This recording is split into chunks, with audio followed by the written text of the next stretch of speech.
салому дуруди бепоён ба кулли мухлисони барномаи дар шабакаҳои иҷтимоӣ. Фирдавси Хурсанд тоб хабарҳои варзиширо бароятон мегӯяд. оғоз мекунем. Карим Бензема ҳамчун гузорандаи рекорди навине дар таърихи бошгоҳи Реал Мадрид гардид. Реал Мадрид мин баъд ҳамчун дорандаи беш аз 1000 гол дар бозиҳои Лигаи Чемпионҳо дониста мешавад ва 1000-умин голи ин дастаро дар Лигаи Чемпионҳо футболбози фаронсавии ин бошгоҳ Карим Бензема ба ҳадаф расонид. Карим дар бозии муқобили дастаи Шахтёр шаби гузашта ба задани 2 гол даст ёфт ва нишондоди омории бошгоҳро дар Лигаи Чемпионҳо тағйир доду шумораи голҳои дастаро дар таърихи ин мусобиқаи муҳташам ба 1001 гол баробар кард. акнун бубинед ки ба кадом бозингарони ин даста муяссар гардидааст ки голҳои ҷашнӣ ё худ таърихии дастаро ба ҳадаф расонидаанд. голи садуми даста ба Алфредо Ди Стефано тааллуқ дорад. ӯ солҳои 50-ум голи садумро ба дарвозаи Барселона зада буд. легендаи дигари даста Ференц Пушкаш голи 200-уми дастаро ба дарвозаи Фейнорд зада буд. Хеннинг Йенсен голи 300-ум ва Себастьян Ласада голи 400-умро задааст. голи 500-уми бошгоҳи Реал ба футболбози дастон Гути тааллуқ дорад ки ӯ соли 2000-ум ба дарвозаи Спортинги Португалия зада буд. мавсими 2003 ва 2004 футболбози машҳури англисии Реал Дэвид Бекхэм голи 600-уми дастаро зада буд ки бозӣ муқобили дастаи Марсел буд. соли 2010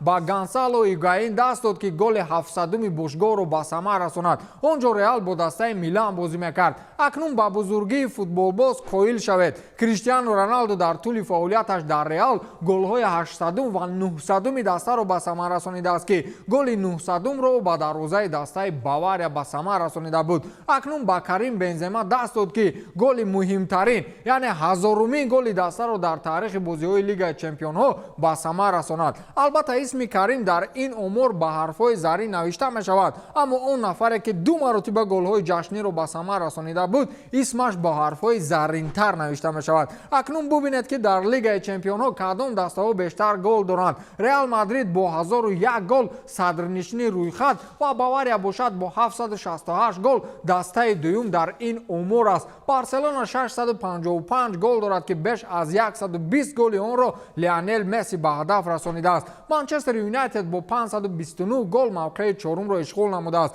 агар Бензема ҳамин хел бозиро идома диҳад голи 2000-уми дастаро дар ин мусобиқа мезанад ба шарте ки камаш 150 соли дигар умр бубинад.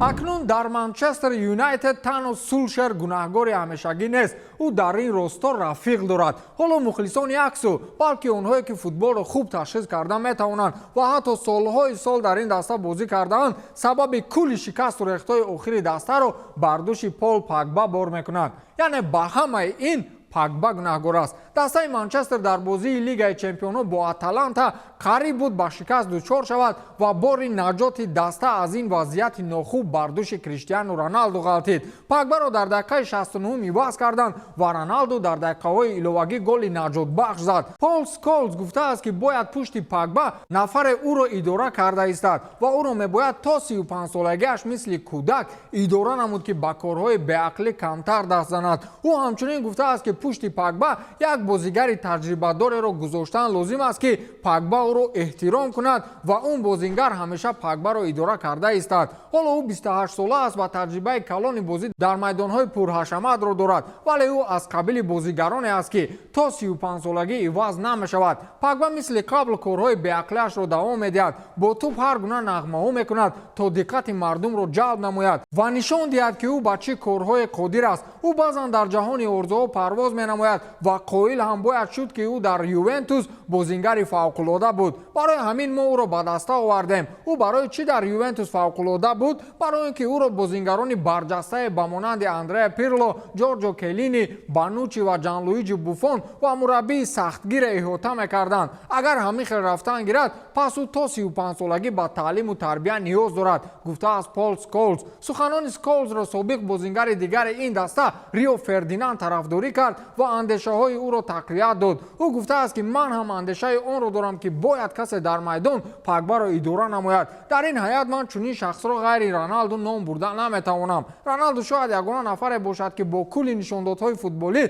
از پاگبا 10 سر و گردن بالا است و او میتواند که پاگبا را اداره نماید. پیشنهاد کرده است ریو فردیناند. خصلت ناز و بازار و از گپ برآمدن‌های پول پاگبا از روزی با فوتبال آمدنش ورد زبان هاست. از این رو بعضا از یک روی تاکتیک و نقشه‌های بازی را در میدان ویران میکند. از این رو گناه شکست‌های پی در پی دسته منچستر یونایتد حالا بر دوش اول گونار سولشر و پول پاگبا واگذار شده است. خیرینه بگذار پاگبا بچه خوب شد. منچستر میتواند که دیگر شکست نخورد. مشکلی اساسی مناسبت با پاگبا در داخل باشگاه این است که هر وقت او را برای کدام گناه سرزنش میکنند او همان نفر را به نژاد پرستی متهم میکند. یعنی او چنین نظر دارد که او را به خاطر آنکه سیاه پوست است سرزنش میکنند. از این رو کسی به قول گربه او را پیش گفتن نمیتواند و ریو فردیناند اولین شده او را تنقید کرد. میدانید برای چی؟ چون فردیناند هم مثل من کم کم گندم رنگ است. از این رو برای او ممکن است. حبیب نورمагомедов و سابق فوتبالبازی دسته‌های ریال مادرید، میلان و منتخب گالندیا کلارنس زیدورف در شریکی مکتب مخصوصی آماده‌کنی فوتبالبازان و محاربه‌های آمیخته تأسیس می‌دهند. گفته می‌شود که مکتب مذکور با نام سیدورف حبیب پرفورمنس کلوب اولین فعالیت خود را از دبی آغاز می‌کند و کارها در این روند همکنون آغاز گردیدند و در فرصت‌های نزدیک به فعالیت آغاز می‌کند. اولین شده این خبر را زیدورف رسانه‌ای کرد و گفت که افتخار می‌کنم که با بهترین دوست خود حبیب نورمагомедов و شریک دیگرمون بیرژه مشهور DMCC مکتب مخصوصی فوتبالی و محاربوی تأسیس می‌دهیم. ما می‌خواهیم با اونهایی که استعداد فوتبالی و محاربوی خود را رشد دادن می‌خواهند امکانیت فراهم آوریم. دبی اولین میدان مکتب ما خواهد بود و طبق شرطنامه و نقشه ما این لایحه را طول 5 سال آینده فراجهانی می‌کنیم. گفته است کلارنس زیدورف. حالا حبیب در مورد لایحه مذکور واسه شهر نداده است و فقط او زیر گفته‌های زیدورف در اینستاگرام نوشت که رفتم برادر آنها در یک جایگی میخوان با رشد فوتبال و ورزش‌های آمیخته سهم گذارند. مکتبی که هم فوتبالباز آماده کننده هم رزمگر در جهان انگشت شمار است و یکیش احمد در چچنستان میباشد که با آدمان هم فوتبال و هم ورزش‌های رزمی میآموزاند. این مکتب را گذشته وقت آماده شدید میتوانید که داخل میدان فوتبال با قول از بینی بالا گپ میزدگیش را با موش از سر راه دور کنید. بعد گوید که اینش را در مکتب حبیب آموختیم. لیواندوفسکی همکنون در یک نشانداد بازی‌های لیگ چمپیون‌ها از کریستیانو رونالدو و لیونل مسی پیش گذشت. در بازی مقابل بنفیکا در دور گروهی لیگ چمپیون‌ها روبرت لیواندوفسکی با دروازه بنفیکا 3 گل زد و شماره گل‌های خود را به 80 رسانید. اکنون سوال به میان میاد که لیواندوفسکی حالا 80 گل دارد و شماره گل‌های رونالدو و مسی از 100 هم بالا است. پس با چه نشان داد او دو نابغه فوتبال را پشت خود گذاشت؟ اکنون ببینید با چه دلیل او رکوردسمن است. در صفحه رسمی توییتر لیگ چمپیون‌ها دیروز نوشته شد که لیواندوفسکی اولین فوتبالباز گردید که بروقتر از همه 80 گل را در تاریخ لیگ چمپیون‌ها به ثمر رسانید. با او لازم آمد که اینقدر گل را در 100 بازی اشتراک کرده‌اش در لیگ چمپیون‌ها به هدف رساند. مسی 80 گل را در 102 بازی و کریستیانو در 116 بازی به هدف رسانیده است. لیواندوفسکی را نامزد اساسی برای گرفتن توپ طلایی با فرضیه خلق می‌دانند. اگر واقعا با عدالت تکیه کنیم پس خدمت‌های 2 سال اخیر او اثبات صاحب جایزه بودن او است. او غیر دروازه کوکتاش با دل خود دسته دیگر گل زده است. مرسدس پولش نامش میبرند. با همین تمام تا دیدار خیر.